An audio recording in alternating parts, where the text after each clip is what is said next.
రైతులకు నాణ్యమైన విద్యుత్ అందించడంలో రేవంత్ సర్కార్ ఘోరంగా విఫలమైందని మండిపడ్డారు నకరేకల్ మాజీ ఎమ్మెల్యే చిరుమర్తి లింగయ్య.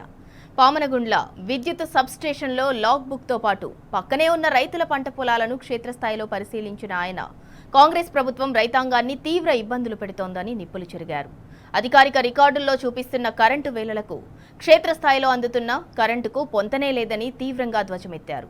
రోజుకు 17 నుంచి 18 గంటల 3 ఫేజ్ విద్యుత్, మరో 6 నుంచి 7 గంటలు సింగిల్ ఫేజ్ విద్యుత్ సరఫరా చేస్తున్నట్లు తప్పుడు లెక్కలు రాస్తున్నారని దుయ్యబట్టారు. వాస్తవానికి రోజుకు 8 నుంచి 10 గంటల కరెంటు కూడా ఇవ్వటం లేదని ఎండగట్టారు. బ్రేక్ డౌన్ కారణంగా గంటల తరబడి విద్యుత్ సరఫరా నిలిచిపోతున్నా రికార్డుల్లో మాత్రం కొద్ది నిమిషాల అంతరాయంగా నమోదు చేస్తున్నారని విమర్శించారు. కాంగ్రెస్ రైతు వ్యతిరేక విధానాల వల్ల అన్నదాతలు తీవ్రంగా నష్టపోతున్నారని, అసలు కాంగ్రెస్ అంటేనే కరెంటు కష్టాలని విరుచుకుపడ్డారు. ప్రభుత్వం అధికారులు ఇప్పటికైనా రైతులకు 24 గంటల నాణ్యమైన విద్యుత్ సరఫరా చేయాలని డిమాండ్ చేశారు.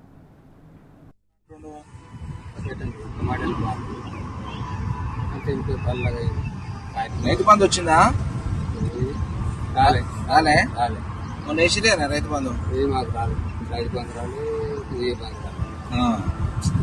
కేసీఆర్ ఉన్నప్పుడు ఎప్పుడు వస్తుండే?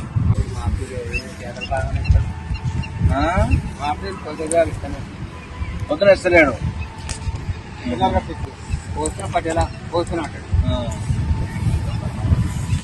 వేసిన వాళ్ళం ఉంది, వేసిన వాళ్ళం 3 ఏళ్ళు వేసింది. కరెంటు బాగా ఇస్తున్నావు అని చెప్తున్నావు. నీకు తెలిసిన కరెంట్ ఎన్ని గంటలు వస్తుంటే? తెల్లవారుజామున వస్తారు కరెంటు. ఇది ఒక మీదకి వస్తుంది. పక్కనే సబ్ స్టేషన్ పోయిస్తున్నా. మన పాములో సబ్ స్టేషన్ ఉంది కదా, అల్లపోతే ఆ పిల్లగాడు ఏమంటాడు, మీకు 17 గంటల కరెంట్ ఇస్తున్నాం అంటాడు. ముందర అనవలసింది. కేసీఆర్ గారు ఉన్నప్పుడు కరెంట్ ఇటు వచ్చేదా? మంచిగా వచ్చేది. మరి ప్రభుత్వాన్ని ఏం కోరుతున్నావు? మరి రేవంత్ రెడ్డి ఏం కోరుతున్నావు? మనం అంటాం ఆయన 17-20 గంటల కరెంట్ ఇస్తున్నా అంటుండు.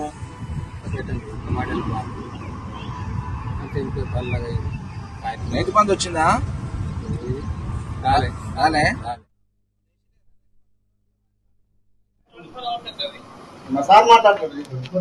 హలో, నమస్తే. ఇప్పుడు 3 ఫేజ్ కరెంట్ మనకు 12 గంటలకు వస్తుందా? నైట్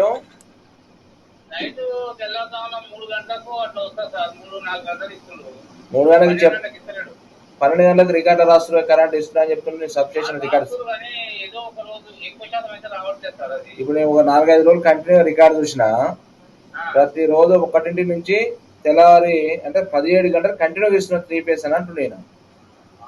17 గంటలు ఇస్తే బాగానే ఉంది. మోటార్లు ఎప్పుడో తేడాగా ఎప్పుడు కానీ మరి ఉదయం కూడా అయితే ఒక గంట తప్పే ఒక 20 సార్లు బ్రేక్ డౌన్ సార్. 10-20 సార్లు తక్కువ ఉండదు. అడుగు ఆయన గట్టిగా ఎంత కూడా లైన్ మాట్లాడుతున్నాయి చెప్పండి.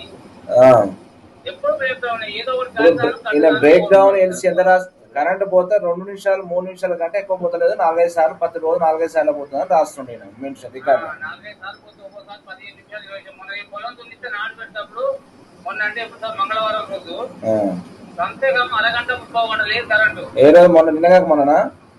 అంటే ఇవాళ మంగళవారం కదా సార్. పోయిన మంగళవారం రోజు. పోయిన మంగళవారం ఎన్ని గంటల తర్వాత? అది మధ్యాహ్నం 12 తర్వాత సార్. చూడండి, మధ్యాహ్నం అంటే అట్లా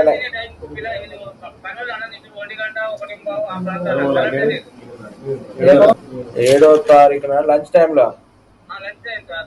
1 కావచ్చు 1:05 సరే కరెక్ట్ టైం అయితే తెలియదు కానీ మొత్తానికి అయితే ఊళ్ళో అన్నం తినే టైం లేకపోతే మళ్ళీ ఊళ్ళోకి వచ్చి నీకు తెచ్చి తాపిస్తారు. ఎంత పోయింది కరెంట్? అప్పుడు ఎంతసేపు పోయింది? ఒక అరగంట 30 గంట అయితే పోయింది సార్. నేను ఊళ్ళో పోయి వచ్చిందా కరెంటే రాలేదు. ఇవన్నీ ట్రిప్ అయినాయి సార్. మొత్తం చూడండి, 5 నిమిషాలు రాసిన 5 మినిట్స్ రాసిన లంచ్ టైంలో. రమేష్ ఇప్పుడు లంచ్ చేసే టైంలో దాదాపు 45 నిమిషాలు పోయింది కరెంట్ అన్నారు. నువ్వే రాసిన 5 మినిట్స్ 3 మినిట్స్ రాసిన.